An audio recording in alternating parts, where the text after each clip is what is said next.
script. Yeah. So, all right, here we go. We're here today with Rob Wilson, consultant in the industry of diversity, entrepreneurship. Just went off on his own about a year and a half ago. Started his company. And next question. Diversity. You know, you and I are privy to a lot of information. We know, especially in Nashville, in the last couple of years, a lot of boards have really recruited, nonprofit boards and corporate boards have really been seeking diversity. And that's kind of the thing that can potentially be watered down.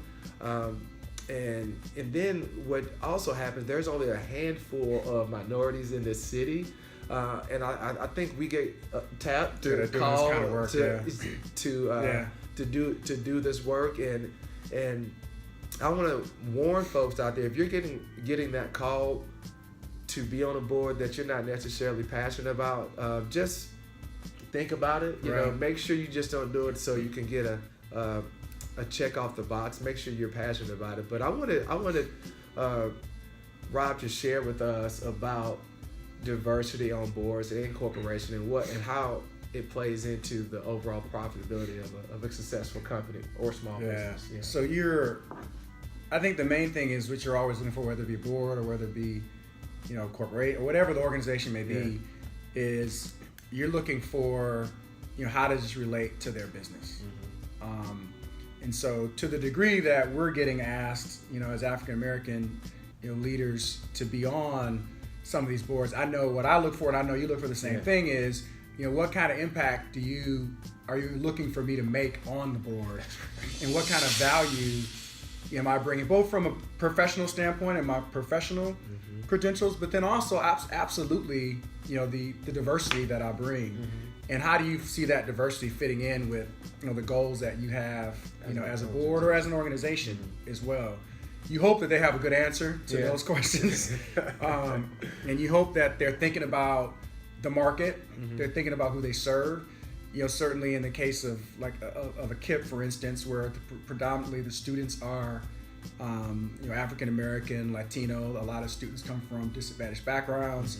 And so, there you're looking for people that, understand naturally, what some of the challenges are that the students have, what are some of the challenges that the teachers are going to have working with those students, all those things. So there it makes, perfect sense. But even in an organization, even in a company that you may work for, who is that company's customer, and how are they trying to tap into that customer base? And can you add anything? No matter, you don't have to be in marketing or PR or communications.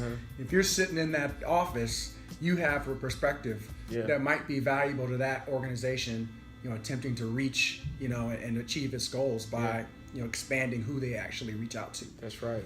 Yeah. That's great. And, in a lot of these videos that I like to shoot, I always want to talk about mathematics and how it plays into this. And in the diversity, it's a mathematical equation as well. If you kind of look at it, you just have all the same numbers in line in one room, and you're trying to reach out to a broader mass. Of course, you're going to obviously not be able to reach. Right. So if you have a room full of ones, you need some 2s, 3s, and 4s, so you can reach those 2s, 3s, and 4s outside in the world. And so, and I think that really gets missed a lot of times with corporations. You tend to focus on the people that you're comfortable with the most initially to grow your business, and when you hit that proverbial ceiling, you're trying to figure out, what internally am I missing? And a lot of times diversity is something that's overlooked. You work with a lot of companies that are starting off, right? A lot of businesses that are starting off at different, phases in their development. And when you're starting off, you're picking people to work with that are just like you. We all do that. That's right. We all of us do that. We do. We're picking people to work with that are just like you. When you want to grow beyond, the immediate, you've got to start thinking about, well, how can I gain access? How can I get different perspectives that can help me see the whole picture instead of the small picture that we're starting with. I do training, and that's absolutely what we talk about is, if you're going to break through and really grow, quickly and grow in a way that's profitably, then you've got to be thinking about who on my team can help me do that, and who's bringing extra skills, who's bringing other perspectives, who's bringing and the ethnic part of that, the gender part of that, and many other types of diversity are absolutely important. It's today and being able to do that. Well, I'm glad you mentioned what you do. So tell the family about your practice, some of the things that you're doing here in the market, and how we can send you business and how we can work with you. Like, just talk to us and let us know, because we want to make sure that we give and we work together and we can keep the cycle going. Yep.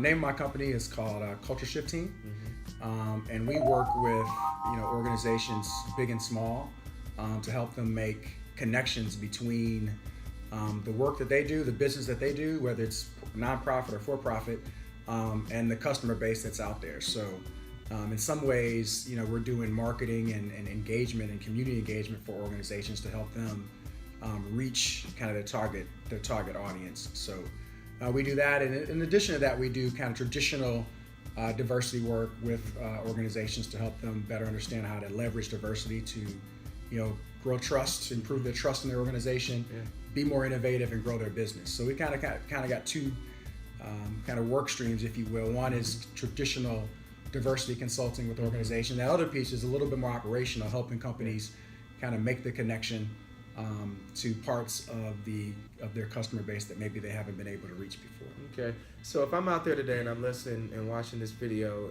and I'm sitting in my office, how do I know that I am managing a place or I work for a place that actually could potentially need your help, so that I can use your hashtag or your email address today that would be on this video?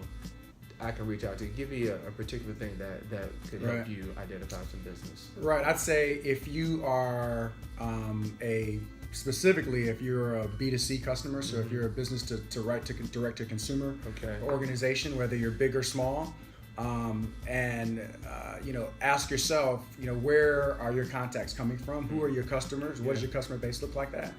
And certainly as it relates to the African American community, the Latino community especially, what is your penetration with respect to those two communities? And if it isn't where you think it needs to be, then you can call me and we can work on how we do that and how we actually create relationships. Because what we do is, there's a lot of companies out there that can help you do a commercial or help you do something like that. We actually help you create relationships with communities that over time will lead to some loyalty and will lead to some consistent customer relationships. So Rob, thank you for your time. This has been good. I think this is an undervalued piece of growing business, which is nonprofits, how they raise money, and also how large corporations to mid-sized companies diversify themselves to reach more clients. I think this is something that's way underutilized, and so I know you're going to be highly successful in what you do. So thanks for your time, Thank you. We'll put all your stuff at the bottom of the Facebook link so people can get in touch with you. Another Java for Jeff is over. Thank you.